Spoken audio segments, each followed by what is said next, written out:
Waalaikumsalam warahmatullahi wabarakatuh. Aduh, Ubi, Pak. Bukan Apa tuh? ketela. malam-malam beban keluarga pada nongkrong. Bisa aja kopi seduhan.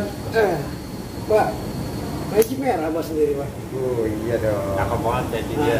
Ini namanya kol Di ini. umur-umur kita udah harus kudu pakai peci, Pak. Pokoknya umur-umur 40 tahun ke atas udah pakai peci. Menjelang seket kudu pakai suket. Menjelang Itu kalau kata orang Betawi, kalau pala udah bisa diaji, udah pakai peci. Iya.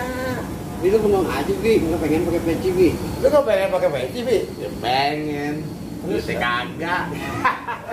Ya lantas baik, apa hubungannya sama duit? Peci. Lu tau nggak fungsinya peci itu apa? Kayak tadi kalau gue udah bilang, kalau umur udah mau seket 50, kalau orang jauh itu seket. Ya udah pakai peci. Jadi mah ciri khas budaya Betawi. Nah, iya. Ke topi nasional sekarang. Iya. Be jalan deh. Sampai berjalan. Jalan, Bi. Ya udah Iya. kalau mau udah waktunya, Mana, Bi. Bi? Kemana? Ya, aku mau jalan dah. Buya. Lah itu Apa aja masuk. peci kagak dipakai.